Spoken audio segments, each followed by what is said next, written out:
Bien, bienvenidos a esta parte de nuestra formación en la cual vamos a hablar sobre el papel de la mujer. Específicamente vamos a partir desde los documentos del Concilio Vaticano II, es decir, la visión de la mujer prácticamente desde la Iglesia contemporánea. Lo vamos a hacer en forma de coloquio, así como habíamos hecho previamente al empezar una parte previa a la grabación. Vamos a intentar hacerlo de la misma manera. Cada quien va a tener esa libertad de poder expresar eh, cómo se encuentra el papel de la mujer actualmente desde el punto de vista religioso. Pero antes voy a hacer una pequeña disertación, un pequeño repaso con respecto al papel de la mujer o la figura de la mujer dentro de los documentos del Concilio Vaticano II. Lo primero que vamos a indicar o a señalar en esta disertación introductoria al tema es que no hay ningún documento específico sobre la mujer dentro del concilio. Si nosotros tenemos en la mano el Concilio Vaticano II, vamos a ver que hay distintos documentos, algunos dogmáticos, algunos pastorales, pero no hay uno específico que hable sobre la mujer solamente. Pero sí es verdad que podemos tomar dentro de la enseñanza del Concilio Vaticano II distintos elementos dispersos en las constituciones, decretos, declaraciones que nos pueden a nosotros ayudar a crear una perspectiva significativa sobre la mujer, ¿no? Por ejemplo, que la mujer aparece plenamente integrada en la vocación del pueblo de Dios, como lo podemos encontrar en la Lumen Gentium. Se puede hablar de la dignidad personal que lo tiene no solamente el hombre, sino lo tiene la mujer, la responsabilidad apostólica que tiene la figura femenina y la misión en la transformación del mundo. Es para todos los laicos, para todos los fieles, pero que sin duda, si lo referimos, lo podemos referir como a la mujer, ¿no? Tomando en cuenta esta parte que nos reúne hoy, que es hablar sobre la figura de la mujer en medio del mundo. Entonces, también podemos avanzar y vamos a tomar en cuenta que cuando se hace el Concilio Vaticano II y se habla sobre en esa relación del ser humano con respecto a la modernidad, se parte de lo que sería la antropología. Una de las características esenciales o que resaltan dentro del Concilio Vaticano II es que no se cierran a las ciencias alternas que pueden ayudar a la teología, sino que se valen también como herramientas de la sociología, de la psicología, de la antropología, y este es el caso, sobre todo la antropología cristiana, ¿no? Que también puede decirse que es antropología teológica. El Concilio Vaticano II retoma el fundamento bíblico de la igualdad fundamental entre hombres y mujeres, entre hombre y mujer, es decir, que parte de la igualdad, no es uno más que otro, tienen la misma dignidad porque los dos son personas. Entonces hay una dignidad de la persona humana indistintamente el sexo que tenga, sea hombre o sea mujer, o sea masculino, o sea femenino.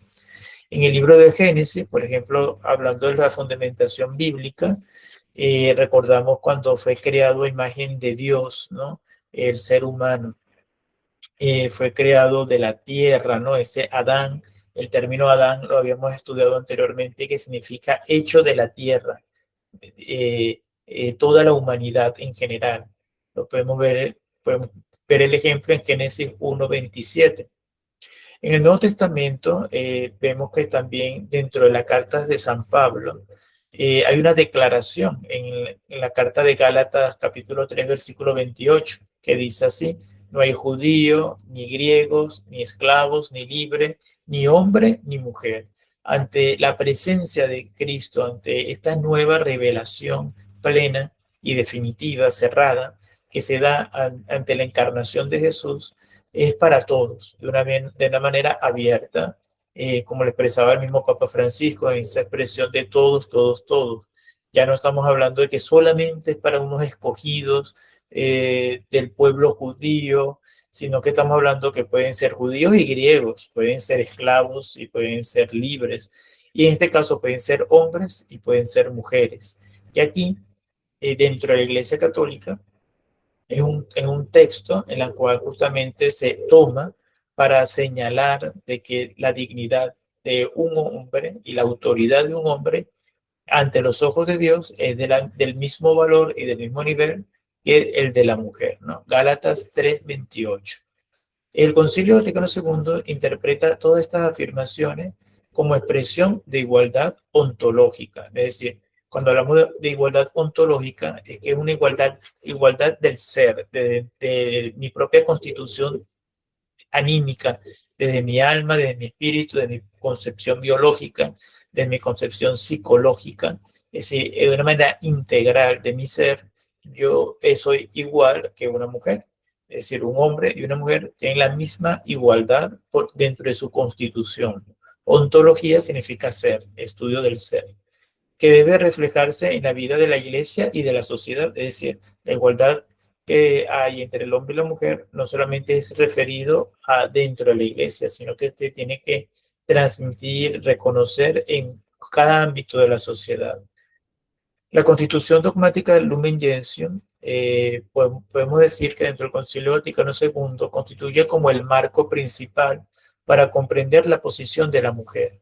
Allí se presenta a la iglesia como pueblo de Dios, que es una de las imágenes que tiene, que hay varias imágenes, como redil, como cuerpo místico, como una barca, pero en este caso tomamos la referencia del pueblo de Dios, en el que todos participan según su vocación, según su misión ante Cristo. Es decir, el rol que tiene un ministro de la Eucaristía no es el mismo rol que tiene un catequista, no es el mismo rol que tiene un evangelizador o una persona que está encargada de asistencia en Cáritas para los pobres. Hay roles definidos dentro de un mismo pueblo. Y esto pasa también en la parte sexual. Los hombres y las mujeres tienen unos roles definidos por su sexualidad, pero ambos son partes del pueblo de Dios, ¿no?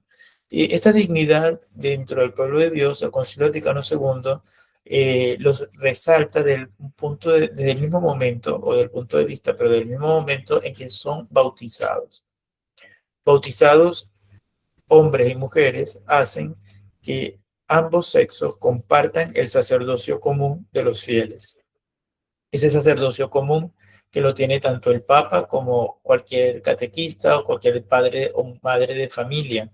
Todos al ser bautizados formamos un único sacerdocio en prolongación al de Cristo, ¿no? Que es el único verdaderamente sacerdote. Porque si vamos de una manera objetiva, tenemos que decir que solo hay un solo sacerdote. Hay solamente un rey y un profeta que es Cristo, y nosotros como cuerpo, miembros de ese cuerpo, de un único cuerpo cuya cabeza es Cristo, formamos parte de una prolongación, de una extensión, pero de un único sacerdocio, ¿no? Que es el verdadero sacerdocio real, según la orden de Melquisedec, como dice la carta de los Hebreos. En este contexto, entonces subraya el concilio que la dignidad de la persona está en el bautismo y en la llamada universal a la santidad. Todos estamos llamados a ser santos, desde el Papa hasta el último niño bautizado el día de hoy. Lumen Gentium, numeral 39 y 42, o del 39 al 42, toca esta parte de la llamada universal a la santidad de los fieles. La mujer no aparece como una figura secundaria en ningún momento, de hecho, en ningún documento de la Iglesia, sino como un sujeto pleno dentro de la vida eclesial. De hecho, es tan importante la figura de la mujer que la Iglesia se representa desde un punto de vista femenino, como maestra y como madre. La mujer no aparece, por tanto, de segundo plano o un segundo nivel. En el capítulo 8 o número 8 de la Lumen Gentium se dedica completamente a María, ¿no? A la Madre de Jesús, y ofrece una perspectiva teológica profunda. La Virgen es presentada como una figura de la Iglesia, no de una manera accesoria, sino como un modelo, como lo que toda la Iglesia aspira a ser, ¿no? Por eso María es el orgullo de nuestra raza. La Virgen María es presentada como un modelo, un faro dentro de la oscuridad. La Virgen es presentada también desde el punto de vista de la experiencia femenina, en un lugar simbólico central dentro del plan salvífico de Dios, que dentro de la teología podemos hablar de la economía de la salvación. Es decir, dentro del plan primigenio de Dios al momento de crear el mundo, ya María estaba presente, porque aquí no, como hemos dicho en otras clases, no estamos hablando de un pasado, un presente, un futuro, sino de un plan inmediato expresado en el amor de Dios y de una manera particular en la encarnación. Y no pudo haberse hecho la encarnación sin la presencia de una mujer, que en este caso está representada en María de Nazaret, en ese pueblo de cuando dio a luz en Belén. La Constitución Pastoral Gaudium Spes, que fue creada o desarrollada por los padres conciliares para buscar una vinculación, un diálogo entre la iglesia y el mundo. Gaudium Spes significa literalmente alegría y esperanza, y alegría y esperanza de los pueblos. Aborda la cuestión de la mujer en el contexto de la transformación social del mundo moderno. Cada uno de nosotros, todos los que estamos aquí presentes, que hemos participado, estamos acá con un solo objetivo y es transformar el mundo, transformar la historia. Y ese es un papel en el cual la mujer tiene un papel importante. El Concilio Vaticano II reconoce explícitamente el cambio histórico que supone la creciente participación femenina en la vida pública y afirma que toda discriminación basada solamente a nivel del sexo es contrario al plan de Dios. Solo dice Gaudium Spes 29. Y es muy importante, toda discriminación basada en el sexo es contraria al plan de Dios. Es decir, que si una persona se acerca a una participación eclesial dentro de la parroquia y que le diga, no, tú no puedes participar porque eres mujer, uno busca el documento Gaudium Spes 29 y dice, mira, tú no me puedes decir eso a mí porque los padres conciliares han dicho que ninguna discriminación basada en el sexo es partícipe o coherente con el plan de Dios. Este texto es particularmente importante porque vincula la dignidad de la mujer con la doctrina cristiana de la persona humana. Es decir, no es algo distinto ni separado de la antropología que todos conocemos y aprobamos. El concilio señala además que la importancia de la mujer también tiene un papel notorio en la vida familiar. Es la que da a luz, que es un elemento que no puede hacer ningún hombre. Solamente la mujer es capaz de generar vida. Es prácticamente una colaboradora de Dios de una manera especial porque contribuye al momento de la creación de otro ser. Además que también es una desarrolladora social, porque al ser la madre, todo converge, toda la sociedad está alrededor de la madre, reconociendo su papel insustituible en la educación. Nosotros por cultura, siempre la que enseña de una manera especial dentro de la casa es la madre. La cultura y la construcción de la paz provienen siempre desde el punto de vista materno. Habrán excepciones, pero en general nuestra cultura occidental, esta parte cultural y esta visión de la paz está fundamentada en la mujer. La Constitución sobre la liturgia en el Concilio Vaticano II es la Sacrosanto Concilium. Acá no se trata explícitamente de la cuestión femenina, porque no es un tema particular dentro de la liturgia, pero introduce un principio que tiene consecuencias importantes. Eso lo vemos ver en la Sacrosanto Concilium o Concilium número 14, la participación activa de todos los fieles en la liturgia. Es decir, no estamos aquí diciendo que solo los hombres tienen una participación activa dentro de la liturgia. Está indicando que todos los fieles, hombres y mujeres, bautizados e inclusive no bautizados, tienen una participación y una presencia activa dentro de la liturgia. Entonces aquí ya no se está partiendo de un sesgo. Eso es la Sacrosanto Concilium 14.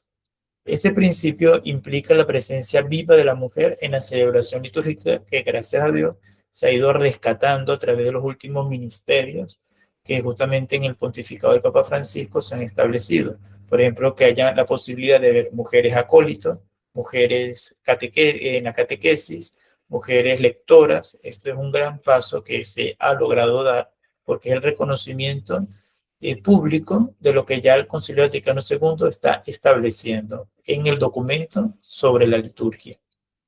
Por tanto, no es una simple espectadora, las mujeres nada más están para escuchar, no. Están allí para que sean de una manera, tengan un papel activo dentro del pueblo de Dios, que el pueblo de Dios es un pueblo sacerdotal, entonces tiene que cumplir un papel activo dentro de, inclusive dentro de esa función sacerdotal.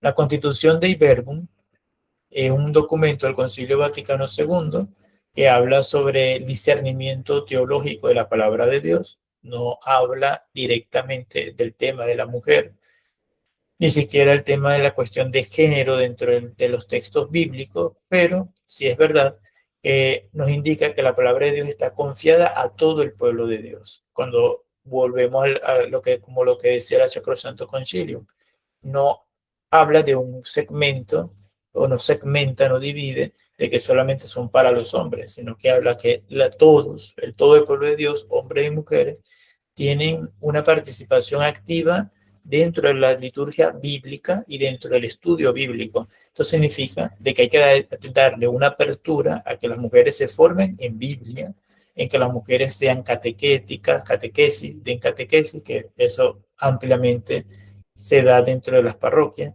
Y algo muy importante, dentro de esta reflexión bíblica, también tiene que ir acompañada de una reflexión teológica. Y lo que sí antes, sobre todo, era pensar, la teología era pensada nada más para hombres prácticamente.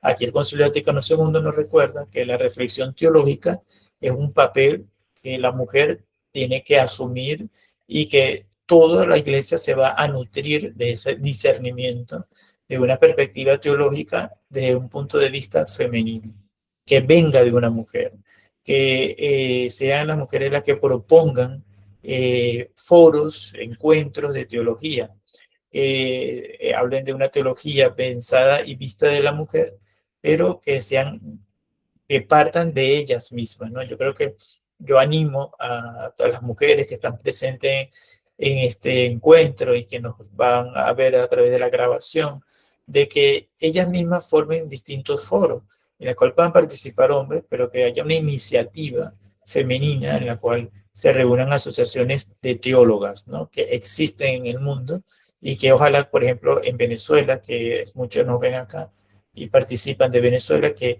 haya una asociación de teólogas venezolanas. Eso se puede hacer, no desde el punto de vista incluso religioso, sino como una asociación civil. Uno va a hacer un registro civil en autoridades venezolanas, en la cual vamos a formar una asociación de teólogas venezolanas con un registro y una dinámica civil dentro del ámbito público. ¿Ven? Esto se puede hacer y sería muy positivo. En esta misma línea, podemos decir que el Concilio Vaticano II abre un horizonte para la participación de mujeres en las distintas funciones dentro o que competen al pueblo de Dios. Una realidad que en las décadas posteriores al concilio se ha ido desarrollando ampliamente. Uno quisiera que fuera más rápido, pero sí es verdad que se ha logrado una mayor ampliación, apertura a esta participación de la mujer. Lo podemos ver actualmente en los cargos de autoridad dentro del Vaticano, antes confiados simplemente a cardenales, obispos, hombres. Ahora hay puestos de alta responsabilidad administrativa en manos de mujeres. La Constitución de Verbum es la que acabamos de hablar, pero también hay otros decretos conciliares que destacan algunos sobre la presencia de la mujer o de la vida femenina dentro de la vida eclesial. Pensamos en alguno más y podemos ver la Apostólica Actuositatem. Apostólica Actuositatem, se llama así este decreto, y podemos ver allí que reconoce explícitamente la responsabilidad apostólica de los laicos, hombres y mujeres, en la misión de la iglesia. Aquí ya hablamos de la parte de la misión. no hay igualmente no se segmenta, ni se divide, ni se habla de grupos distintos. Se habla de hombres y mujeres, todos los laicos están comprometidos dentro de la misión. Y la mujer es llamada a ejercer su apostolado dentro de su misión, no solamente viajando a África o a un barrio con mucha necesidad, sino desde la misma familia. La primera misión que tiene la mujer y todos los bautizados es en su propia familia, después en la sociedad y en la vida eclesial, participando activamente en la evangelización y en la transformación de las realidades temporales. Esta evangelización, recordemos que no es un proselitismo, ¿no? No es tanto hacer una propaganda o repartir pegatinas, banderines, a poner pancarta. Es la mejor evangelización es la propia coherencia de vida. Si nosotros vivimos de una manera correcta, ese va a ser la mejor propaganda que le podemos dar nosotros a la fe. Hay otro decreto que se llama Perfecte Caritatis. Este decreto tiene especial relevancia para las mujeres consagradas. El concilio promueve la renovación de la vida religiosa femenina, invitando a las congregaciones a volver a los carismas fundacionales, ¿no? A esos primer momentos que motivó a las fundadoras o a los fundadores de esas congregaciones. Y también adaptarlas a las necesidades del mundo contemporáneo. Este documento, Perfecte Caritatis, es un documento que contribuyó a una profunda renovación a las órdenes religiosas femeninas en el periodo postconciliar. Vamos a buscar otro texto y hay uno que se llama Gravissimum Educationis. Este documento del Concilio Vaticano II afirma el derecho universal de la educación o a la educación. Esta afirmación tiene consecuencias directas con respecto al papel de la mujer, incluso no solamente de la mujer, sino para la mujer, ya que el acceso a la formación intelectual y profesional es obligatoria, prácticamente me gustaría usar esa palabra, para toda mujer, porque así como tienen derecho los hombres de formarse, también las mujeres lo tienen. Es por ello que pensando en la parte de la teología, las facultades de teología, a mí me alegra de que cada día se abran mucho más al estudio y a la presencia femenina. Sobre todo porque hace 10 años, 15 años atrás, yo cuando empecé a estudiar teología, todos eran hombres, de hecho hombres clérigos o pensados para que los que se van a ordenar. En muchos casos que yo estudiaba en el salón de clase, el único laico era yo. Y ahora, posteriormente, yo ya en los salones de clase, no solamente ya comenzaron a haber más laicos hombres, pero después incluso una mujer, dos mujeres, y ya es normal ver que hayan más de 5 mujeres en un salón de clase estudiando teología o ciencias religiosas. Eso es un gran paso que se ha dado. Yo lamentablemente he logrado escuchar, llegué a escuchar en mis tiempos, cuando daban clases de teología, que decían algunos profesores, la teología está hecha para los hombres porque está escrita por hombres y solamente se puede transmitir de una manera correcta desde lo masculino, ¿no? Esto es un gran error porque así como dice el documento Gravissimum Educatione, el derecho de enseñar y de educarse, de aprender, es universal. No, aquí no estamos hablando de que la educación sí fue hecha por hombres, para hombres, sino que es abierta para todos. En el Concilio Vaticano II aborda también el papel de la mujer en el matrimonio y en la familia. Volvemos al documento Gaudium Spes, en el número 48, donde se describe el matrimonio como una comunidad de vida y amor basada en la igualdad de dignidad entre los cónyuges, ¿no? En el sentido de que en una relación matrimonial, tanto el hombre como la mujer tienen la misma dignidad, no es uno más que el otro. La mujer ya no aparece simplemente en función subordinada, sino que aparece como colaboradora plena en la alianza matrimonial. Una dimensión simbólica y profética se encuentra en el mensaje final del concilio, dirigido específicamente a las mujeres. Los padres conciliares reconocen que ha llegado la hora en que la vocación de la mujer se manifieste plenamente en la sociedad. Eso se dijo y, y hay que pensar desde 1962, 65 a el fin del pontificado del Papa Pablo VI, y hasta qué punto desde ese momento hasta ahora esto se ha asumido de esa manera, ¿no? Desde el Concilio Vaticano II hasta nuestros días, no, tendremos que hacernos esa pregunta retórica, ¿no? Si realmente es el momento donde la vocación de la mujer se manifiesta plenamente ante la sociedad proyectada desde la Iglesia. Se afirma que las mujeres poseen una capacidad particular para humanizar, sobre todo humanizar las relaciones sociales, para defender la dignidad de las personas. Pudiéramos preguntarnos ahora mismo, que estamos en un tiempo donde hay muchas guerras, o una tercera guerra mundial fraccionadas por partes, como decía el Papa Francisco. Si la mayoría de los gobernantes fueran mujeres, estas guerras existieran o realmente el papel de la mujer pudiera manejar que las guerras no escalaran hasta el punto en que las vemos hasta ahora, porque casualmente la mayoría de los líderes de los países en guerra son hombres, ¿no?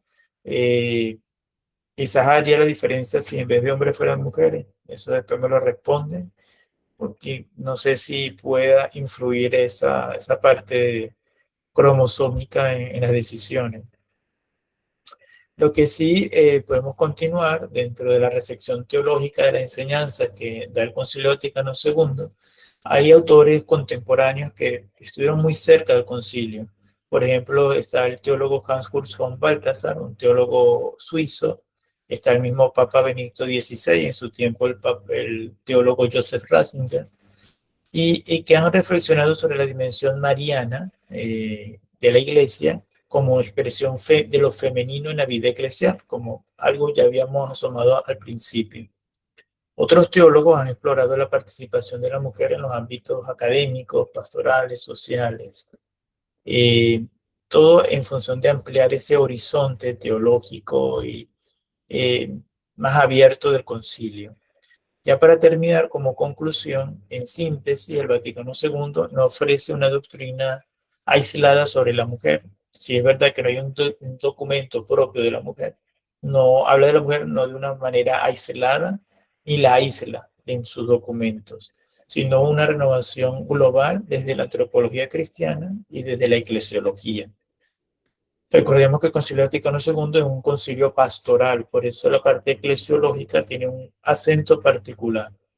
Hay que afirmar que la dignidad de las personas entra en una dignidad común de todos los bautizados, hombres y mujeres, que la llamada universal a la santidad es para hombres y mujeres, y que la corresponsabilidad en la misión de la Iglesia es de hombres y mujeres. El concilio abre el camino para una presencia femenina más visible y activa dentro de la vida eclesial y en la sociedad. La mujer aparece así no solo como destinataria de la acción pastoral de la Iglesia, sino como sujeto activo de la evangelización. Desde la perspectiva conciliar, la misión de la mujer se comprende desde dentro del misterio de la Iglesia mariana. Es decir, la presencia de María hace que la presencia de la mujer sea vista de una manera más pedagógica, ¿no? Pero está todo inmerso dentro del misterio de la Iglesia misma, ¿no? Del ámbito eclesiológico. Esto significa o se traduce a un pueblo convocado por Dios. Aquí también esta palabra convocar también incluye la parte litúrgica, la parte de la meditación de la palabra de Dios, en la cual cada vocación contribuye, no solamente constituye, sino contribuye a manifestar la plenitud del Evangelio dentro de la historia. Y con esto resalto para terminar la palabra historia, porque el papel fundamental de hombres y mujeres es que podemos transformar la historia. Y eso se hace a través de la plenitud del Evangelio en la historia, ¿no? Ese es nuestro rol, ese es nuestro papel. ¿Cómo podemos transformar el mundo? Haciendo que el Evangelio se haga vida en cada acto que nosotros hagamos, sea nuestra mente, en nuestros pensamientos, en nuestra mente, en nuestros actos, ¿no? Eso en general. Vamos a abrir ahora sus comentarios, que es la parte más importante. Vamos a empezar con Eduardo, que veo que tiene la mano levantada, y después libremente cada persona que quiera colaborar, contribuir con sus opiniones. Eduardo, si te escuchamos, si quieres comentar algo.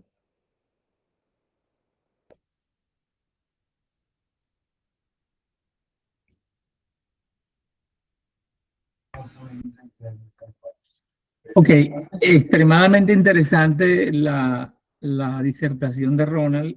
Yo simplemente voy a hacer un comentario a título de complemento, a título de adendum. El, el padre Ratzinger, un sacerdote a quien yo admiro profundamente, su santidad Benedicto XVI, hizo una aportación dentro del concepto de la esencia del concilio, y es que Ratzinger, en una posición doctrinaria que después fue avalada por el mismo Juan Pablo II en el documento Ordinatio Sacerdotalis, Ratzinger entendía que el papel de la mujer no se puede entender en la iglesia porque la iglesia no, abro comillas, no es un apóstol, sino María. O sea, ahí lo está diciendo, es la esencia de nuestra Santa Madre Iglesia está evidenciada en el papel de María. O sea, la conducta o la acción de María, o sea, es consustancial con la Iglesia, con nuestra Santa Madre Iglesia. Esto me parece muy, muy importante. Y Ratzinger criticó primero aquí dice la cultura patriarcal que reduce a las mujeres y el igualitarismo radical que niega la diferencia entre hombres y mujeres, porque para él el cristianismo propone igual dignidad entre hombres y mujeres, pero simplemente que puede haber un rol diferencial en cuanto a las vocaciones, en cuanto al accionar cotidiano.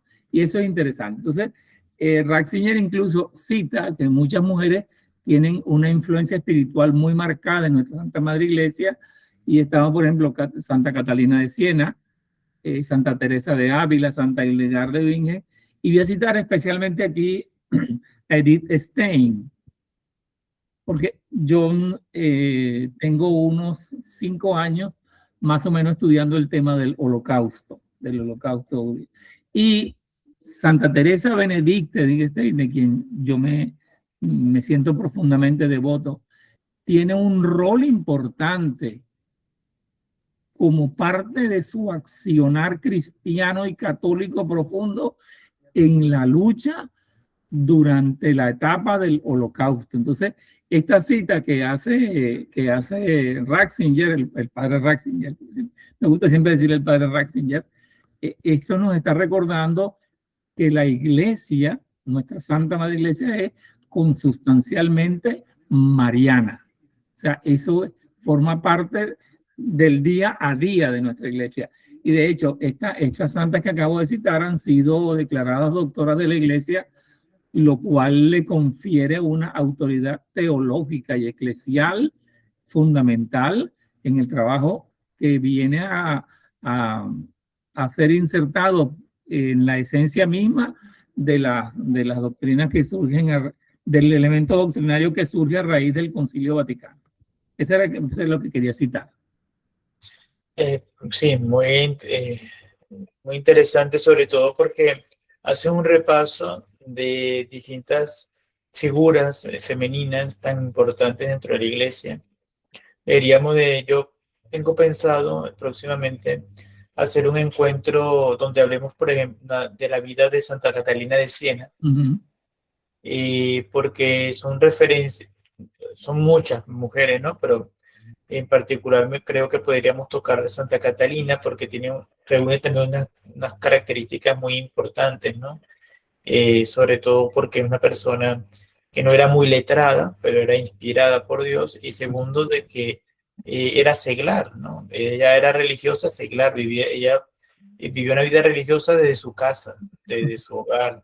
Entonces tiene unas características que nos hace accesible a lo que vivimos en nuestra vida diaria dentro de nuestra casa, cómo también podemos tener ese papel tan importante hasta el punto de llegar a ser doctora de la iglesia y de transformar la iglesia en una época donde habían hasta 3 papas, ¿no? Llegaron a haber hasta 3 papas. Y lo que dice, ¿no? Es correcto, ¿no? De la figura de María es una figura que nos invita a asomarnos en la parte vocacional. El Papa Francisco y el Papa León XIV ya lo han asomado en la continuidad con respecto a que están los apóstoles y está María, ¿no? María no era apóstol, pero estaba siempre en medio de los apóstoles e inclusive tienen dentro de la iglesia un papel de devoción mayor que el de cualquier otra persona, cualquier otro santo, inclusive el de los apóstoles. Esto también se hace en referencia por el tema de la vocación sacerdotal, ¿no? Cuando hablan de que la iglesia ha definido de que la vocación sacerdotal está ligada a la parte del sexo masculino, ¿no? Pero que eso no descarta de que las mujeres tengan una vocación que puede ser inclusive de mayor trascendencia que los sacerdotes, ¿no? Haciendo la comparación de María con la Madre de Jesús con respecto a los apóstoles, ¿no? Yo pienso que en general, los hombres y mujeres dentro de la iglesia son hijos de Dios, son imagen de Dios y por lo tanto podemos encontrar hechos valiosos tanto de uno como de otro. Lo que pasa es que la sociedad en general, por ejemplo, la Revolución Francesa hizo mucho daño, porque uno habla de que la Revolución Francesa fue la que defendió los derechos humanos y no nos damos cuenta que la Revolución Francesa no solamente renegó de la parte metafísica o espiritual del ser humano, sino que además relegó a la mujer en la parte, en el hemisferio occidental, todo lo que la iglesia había rescatado en función al valor de la mujer. La Revolución Francesa lo lo destruyó, hasta el punto en que habla de la declaración de los derechos del hombre, no de la mujer. La Revolución Francesa fue muy misógena, hasta el punto de que solamente había derecho de voto o participación política para los hombres, no para las mujeres. Las mujeres, según la Revolución Francesa, no podían ni siquiera acceder al estudio, porque las escuelas y la educación era hecha para los hombres. Entonces hay que darnos cuenta de que el problema muchas veces no viene por la represión de la iglesia o patriarcal de la iglesia, sino que la misma sociedad y el mismo mundo ha sido muy machista y esto no escapa realidades religiosas como por ejemplo el corte semítico, ¿no? El pensamiento semítico es donde bebe el judaísmo, los islámicos, y de ahí surge por herencia el cristianismo, que también es una cultura muy machista, ¿no? Donde la mujer era relegada. Pero aquí, ¿qué es lo interesante? Que Jesucristo cambió todo, porque ¿quiénes seguían a Jesús? Las mujeres. ¿Quiénes eran los que estaban a pies de la cruz al momento de Jesús morir? Las mujeres.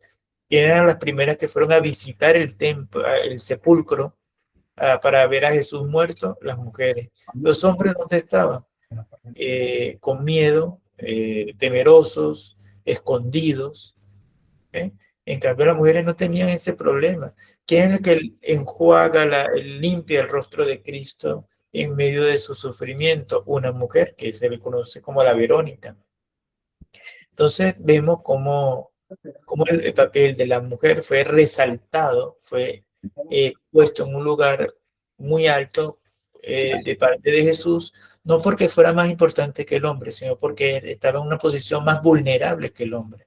Y así como los pobres, las viudas, los huérfanos, la mujer entró dentro de una exaltación por su humildad ante estas tendencias políticas, sociales, culturales, donde siempre la mujer era vista o colocada por debajo, ¿no? O sea, hay que estar muy atento dentro de la iglesia de que la mujer se sienta escuchada, es decir, se dé suficiente papel participativo de voz y voto para cualquier decisión que ocurra dentro de ese ámbito, dentro de un ámbito parroquial, dentro de un ámbito religioso, ¿no?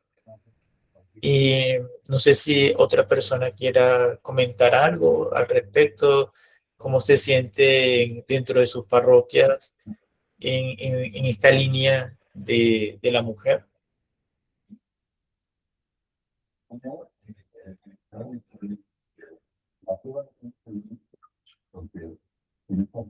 Sí, vamos a escuchar a Luisana. Hola, ¿se escucha bien? Sí, te Sí, escucho, Luisana.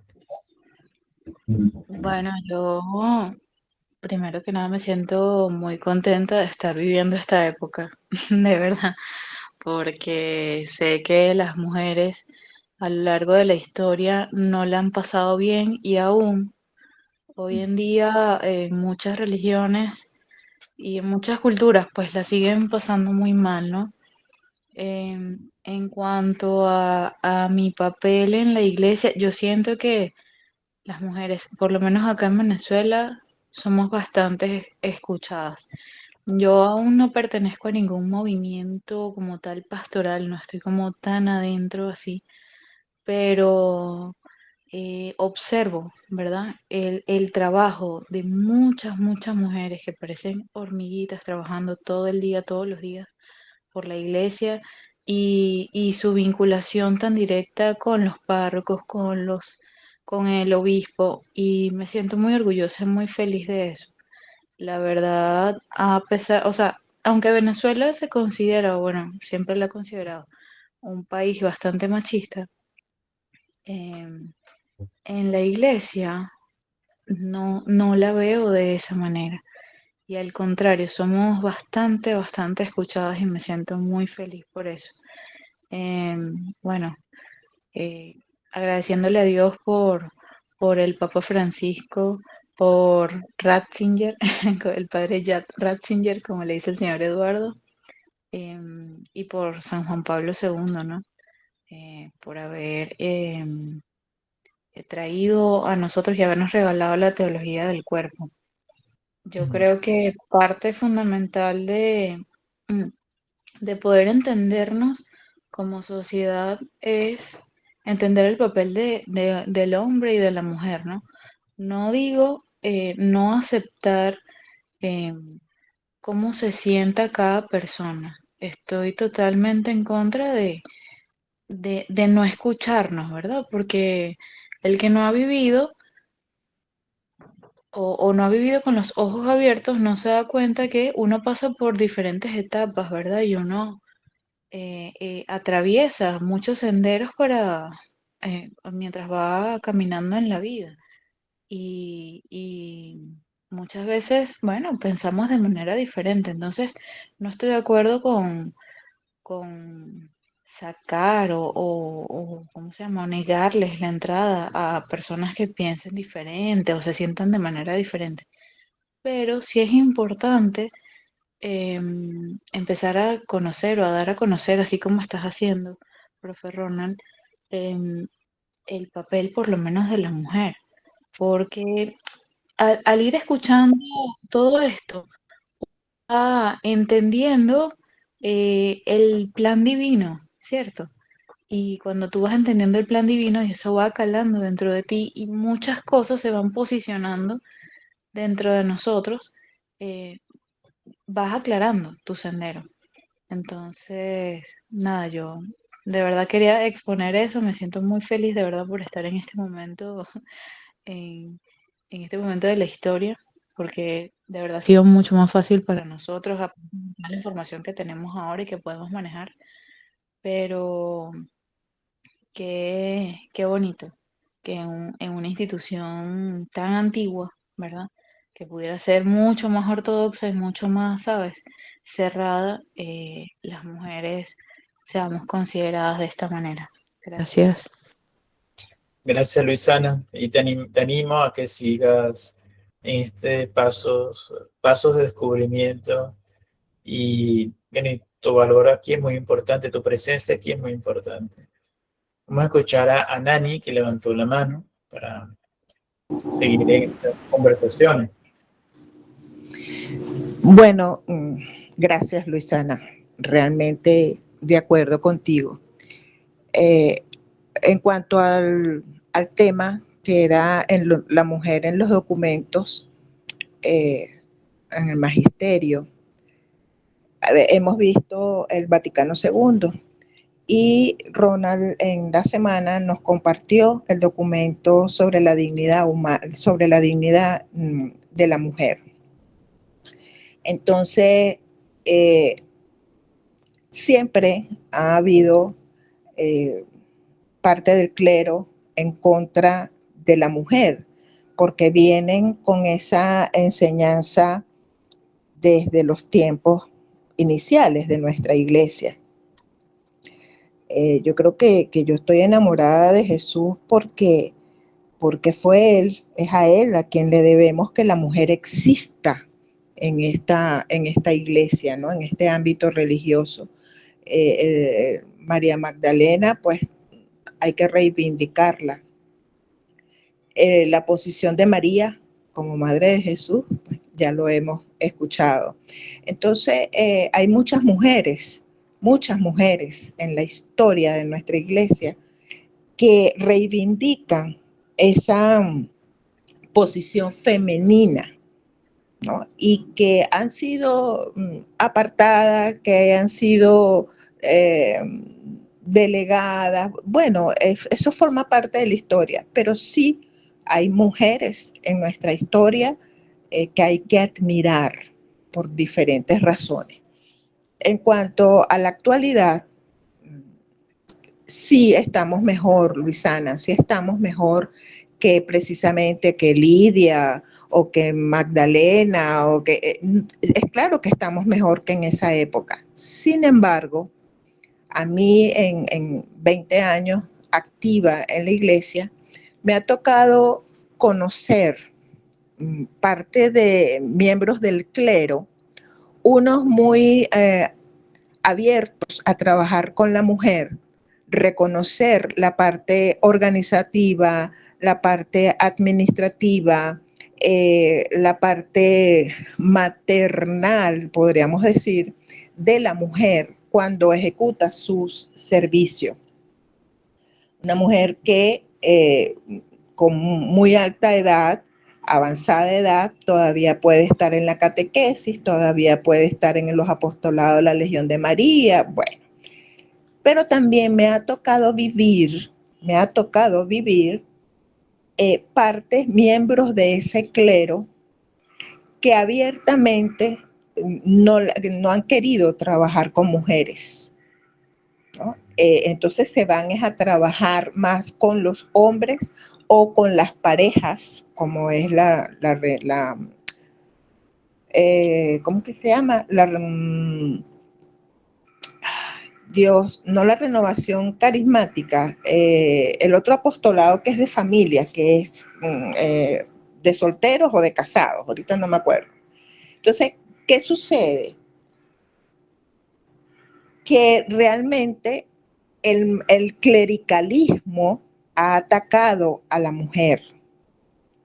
Hay lugares donde podemos ver a mujeres ministros extraordinarios de la Sagrada Comunión, solamente en el altar o solamente visitando enfermos, pero más nada. Los lectores, siempre han habido mujeres lectores y no sé qué. Después de Francisco es que se les ha dado una visibilidad más oficial. Y sin embargo, insisto, miembros del clero prefieren que los lectores sean hombres, que los ministros en el altar sean hombres. O sea, una figura masculina que a veces hace sentir a la mujer relegada. Entonces, todavía eso existe, ¿sabes? Sí existe. Pero insisto, no todos los miembros del clero son iguales. Es así, Ana. No tengo la duda si Pedro había alzado la mano y Eduardo. No sé, porque vi que Pedro como que... No sé si Sí, quería... ¿Sí? Te escuchamos. bueno, Bueno, estaba en eso. Lo que pasa es que estaba en un movimiento de oficina y bueno, ya estoy un poquito más tranquilo, pero siempre estaba oyendo toda la conversación. Y sí, Gracias. en parte Ani tiene un poquitico la razón, a Nani, porque sí un poco, pero no por la parte de que la vean menor, porque yo estaba mucho en la iglesia desde muy joven. Me la pasaba en grupo, más que todo cuando era muchacho, me decían, acompaña a tu hermana al grupo de la Legión de María o algo así. Y en mi parroquia había una señora que siempre daba mensajes, la Virgen le daba mensajes y eso, y yo me quedaba y siempre con la duda, pero siempre estuvo dominado casi todos los grupos por mujeres. Y aunque estaba a la cabeza del padre, toda la estructura viene, he vivido mucho en los salesianos, como a los 12 años fui catequista, como un par de años, algo así. Y siempre he visto la labor de la mujer dentro de la iglesia y en ninguna parte la he dejado de ver. A mí dicen qué parroquia pertenezco y no pertenezco a ninguna. Siempre estoy entre 6, 8, 10 parroquias dándole vuelta. Duro 3 meses en una, voy en otra. Escucho diferentes padres, pero si hay un poquitico algunos padres que yo los veo sin mala intención ni con buena intención, o sea, de tratar de tapar, que sí a veces prefieren que la persona más cercana sea hombre, pero creo que es un poquito más de cuidado a veces de mantener la santidad. Ahorita nos acaba de llegar un padre de Bejuma y cuando el padre que se estaba yendo, el padre Casca, estaba diciendo, mira, yo conozco 2 personas que las puedo considerar santas y una es él. Y él cuando llegó, las señoras allá, no, es que andaba buscando así como porque la presencia de la mujer está muy cercana a la iglesia y todos están desde mucho tiempo muy pegados. Y esa unión trae de que, bueno, las tengas encima, vas para allá, vas para acá, y entonces a veces quieren un poquito los sacerdotes tener un poquito más de privacidad, y yo creo que lo pueden tener a veces como se dice, con un diácono, con una persona más del mismo sexo, para esa parte, pues, de cuidarse y protegerse un poco. Pero en todas mis estructuras, imagínate los salesianos, wow, en todas las áreas, nosotros hacíamos un campamento que lo hacía un padre de la casa de Don Bosco y escogía niños de diferentes sectores y toda la estructura era siempre 50-70% damas y a quien le dejó la estructura de todo fue una mujer. Así, Pedro. Gracias, Pedro. Escuchamos a Eduardo y después a Luisana. Bueno, son muy buenas las aportaciones de Ana y Pedro, y simplemente voy a ampliar los conceptos del padre Ratzinger, y dice así, en la síntesis del padre Ratzinger, que desarrolló una teología muy profunda sobre la mujer y la iglesia, él habla de que, abro comillas, la iglesia es mujer. Ratzinger insistía en que la iglesia es esencialmente femenina. Esto se basa en una imagen bíblica muy antigua, que es la iglesia como esposa de Cristo. San Pablo ya usa esta idea en la carta a los Efesios, cuando dice que Cristo es el esposo y la iglesia es la esposa. Y Ratzinger esto lo traduce como que la iglesia recibe la gracia de Dios, escoge la palabra divina y da vida espiritual. Esta característica él la veía esencialmente en el reflejo de la vida y acción diaria de María, quien para Ratzinger es la imagen central, inclusive habla de la imagen perfecta de la iglesia. O sea, todavía en el concepto que se desarrolló a raíz del concilio, sigue bien. Ahora bien, entramos en un terreno práctico en el cual a mí me es difícil opinar porque yo viví en Venezuela hasta hace 9 años y no tenía la actividad que tengo en la iglesia ahora aquí en España. Aquí en España participo más activamente y formo parte de grupos, actualmente inclusive formo parte de grupos venezolanos que están desarrollados allá, y básicamente son mujeres que están desarrollando su actividad eclesiástica en Venezuela, en parroquias de varios estados, especialmente Carabobo y Aragua. Y ellos, habiendo percibido el interés que tengo por incorporarme de manera muy activa a nuestra Santa Madre Iglesia, me han hecho partícipe. Entonces, ellas sí opinan que es necesario un poquito más que la incorporación del hombre en la iglesia, porque hasta ahora, y que eso funcione a mitad y mitad. Entonces, hay una cosa que dice aquí Ratzinger, y es que dice que María es anterior a Pedro en la teología de la iglesia, que Pedro representa la autoridad apostólica, pero María representaría la fe y la santidad. Y según Ratzinger, la santidad es lo más fundamental que debe tener la iglesia por encima de la estructura institucional, o sea, el fundus más que la forma. Esto, para mí, este concepto que ratzingeriano, reitero, yo soy un admirador profundo del padre Ratzinger, y si me gusta llamarlo el padre Ratzinger, porque sus aportes en la teología eclesiástica han sido fundamentales en el desarrollo de la iglesia, no solamente durante su papado, sino anterior a su papado, en el trabajo que hizo en las diferentes iglesias, especialmente en Ratisbona, que tuve la ocasión de visitar, y después durante su acción papal. Entonces, en síntesis, estamos hablando de que sí hay una, vamos a llamarlo una energía o una senda que está profundizando en el papel esencial de la mujer dentro de nuestra Santa Madre Iglesia. Ahora, que probablemente haya variaciones, eso en América Latina probablemente sería cuestión de ver qué ha hecho el CELAN o qué han hecho los teólogos brasileños, que también están aportando datos interesantes. No he leído la materia, pero sí digo con mucho orgullo que aquí en nuestra España, la participación, la actividad en todas las parroquias de la mujer es una participación muy activa, o sea, se nota, y no solamente en lo formal, sino en el día a día, y eso me parece extremadamente importante. Muchas gracias. Gracias, Eduardo. Excelente. Vamos a escuchar a Luisana y después a Nan. No, Ronald, yo creo que ya con lo que dijo Pedro me quedo tranquila.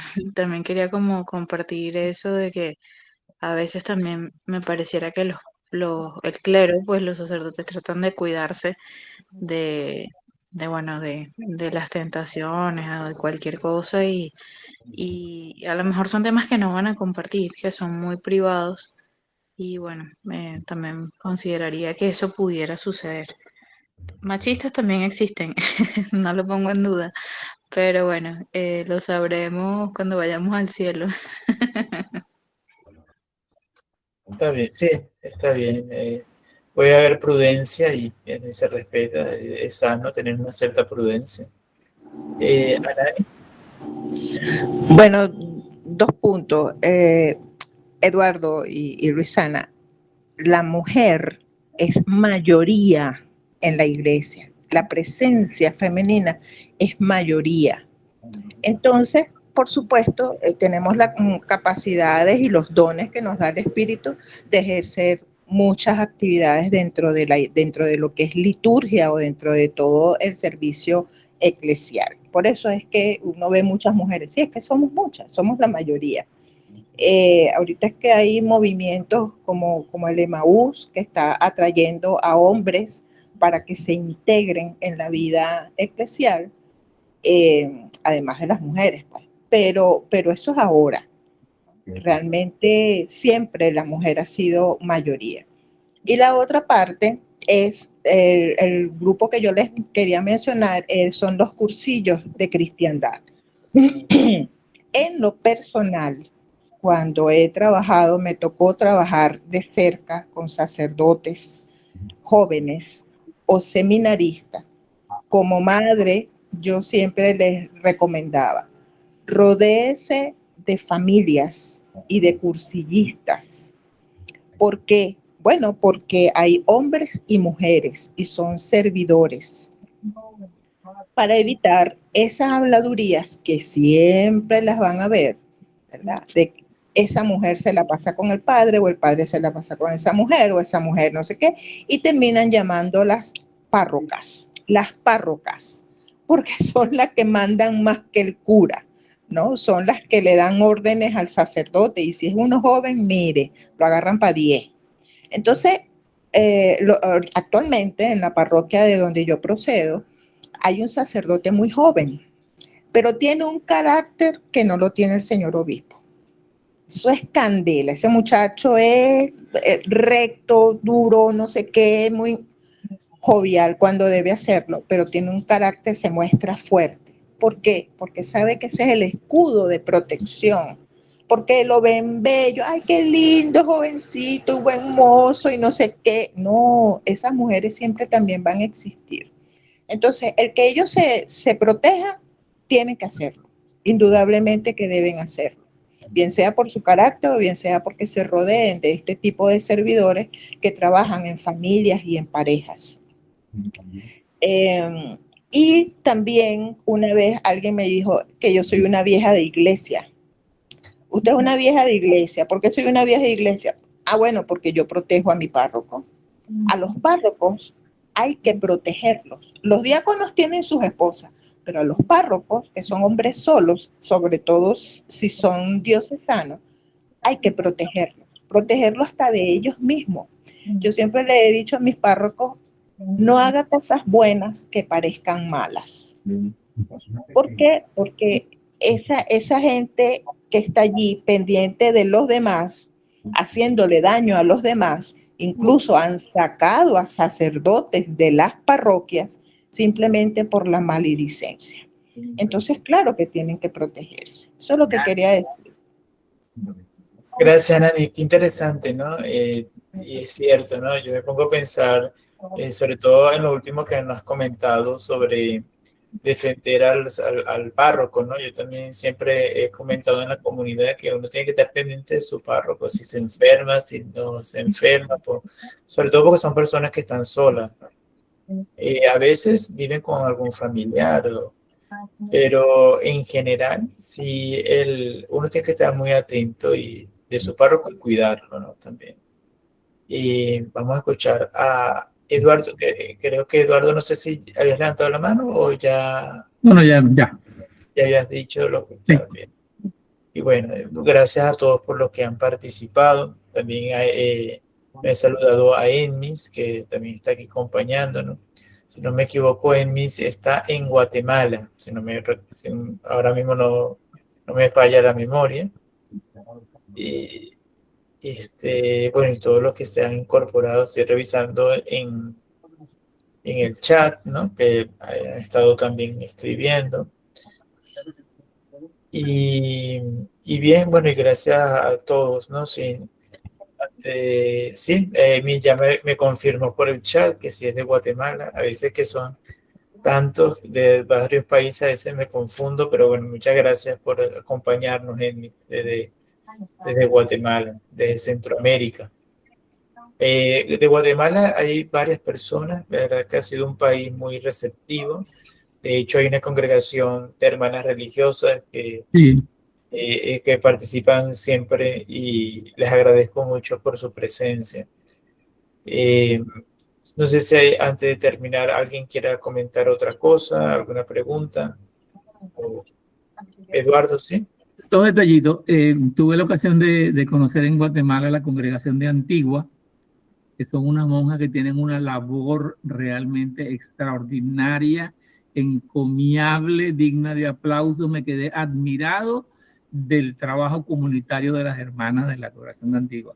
Y si alguien aquí está del grupo de Guatemala, de verdad que ojalá pudiera transmitirle mi mensaje a las monjitas. En segundo lugar, iba a dejar una sugerencia abierta porque yo he estado estudiando un poco del tema de la acción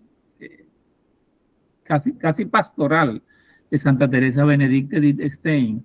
y no sé si más adelante Ronald pueda regalarme un espacio de unos 15 minutos por lo menos para que en una de las posiciones, para que hablemos sobre el rol de la mujer dentro de nuestra Santa Madre Iglesia, yo pudiera hablar algo sobre la acción de ella, porque Santa Catalina de Siena veo que Ronald Sí. bien pudiera dedicarnos un buen espacio. ¿Sí le No, parece? está muy bien, me parece excelente idea, Bueno, Eduardo. De hecho, podemos organizarlo para uno de estos encuentros. No sé si a ti te viene bien los miércoles, ¿verdad? sí, perfecto. Vale, lo organizamos, si no es para esta semana que viene, Sí. ahí vemos. No hay Pero problema. sí, es interesante. Además que Edith, ya he tenido oportunidad de leer algunas obras de ella cuando estudié fenomenología. Sí, Y la verdad es que es una persona de un talante muy impactante, ¿no? Impactante, de una gran sabiduría y una conversión muy, que la llevó al martirio, ¿no? claro. Sí, bueno, ya tú seguro nos conversarás muy bien sobre ello. Bueno, te tomo la palabra, Eduardo, con Seguro. gusto. Ahí lo organizamos, si es para el próximo miércoles, para sacar entonces una publicidad, ¿no? Para un flyer para poderlo promocionar. Bien, bueno, entonces yo creo que nos despedimos. Me uno a las palabras también de Eduardo con respecto a Guatemala. No he podido ir a Guatemala, pero las personas que están en la comunidad de Guatemala a mí me han impresionado porque tienen un trabajo social muy, muy impactante. Y, y estas hermanitas, no recuerdo qué congregación es la que están en la comunidad, pero la verdad que no recuerdo cómo se llaman. Pero bueno, sí hay unas religiosas en la comunidad, precedida por una que se llama Floridalia, y Lidia se llama la otra. Y bueno, y Edmis, que también nos está acompañando, a veces nos acompaña Edmis con su familia, porque hay familia de Edmis, también nos acompañan en la comunidad. Entonces, bueno, saludos a todos en ese país, igual que, bueno, Venezuela, ahora mismo es el país que más miembros tiene en la comunidad, hay de Argentina, hay de México, en México también hay una buena cantidad. La verdad es que estoy muy contento porque Dios nos ha regalado esta oportunidad de poder sentirnos en familia y crecer en la formación personal. Y les digo que ya estamos con los estatutos, se los voy a compartir en el grupo, porque ya hay unos estatutos establecidos para el registro de la comunidad oficialmente en España. Ya tenemos los estatutos, se los voy a pasar para que los lean. Y que también tenemos la actividad social en Venezuela, en Valencia. Vamos a tener nuestra primera actividad social en la parroquia de Los Guayos. Hoy ya se aprobaron $120 de parte de la comunidad para invertirlos en un desayuno para los niños de la comunión, de la catequesis. Y ya hoy se hizo efectivo el dinero y ya esa comunidad tiene ese dinero. Va a ser en honor a un amigo de todos que murió siendo un miembro de la comunidad, que se llama Olson. Siempre participaba con nosotros, le dio un infarto casualmente cuando estábamos nosotros conectados. Él iba a conectarse, no pudo hacerlo porque se sintió mal. Y después la sorpresa fue que había muerto de un infarto. Entonces, en honor a él, Luisana lo conoce, ahí ya, en honor a él vamos a hacer nuestra primera obra de caridad. Y Pedro también, sí, nos habla un poco en el chat sobre Olson. Y de hecho, Olson era el representante de la comunidad en Venezuela. Era el representante ahora mismo. No hay una persona fija, pero está Humberto, también que trabaja en Gaudium, que nos ha ayudado mucho en ayudarnos allí. Sí, bueno, entonces no voy a hacerlo más largo el encuentro. Me despido y gracias a todos nuevamente. Nos vemos el próximo sábado. Gracias a todos. Gracias, adiós. Bueno, Saludos. muy contento con este live, ¿verdad? Estuvo muy, muy bueno todas las intervenciones y el feedback. Y gracias a Ronald por ocuparnos tanto tiempo en el grupo. No se preocupen. Hasta luego. Vamos a detener la grabación. Adiós.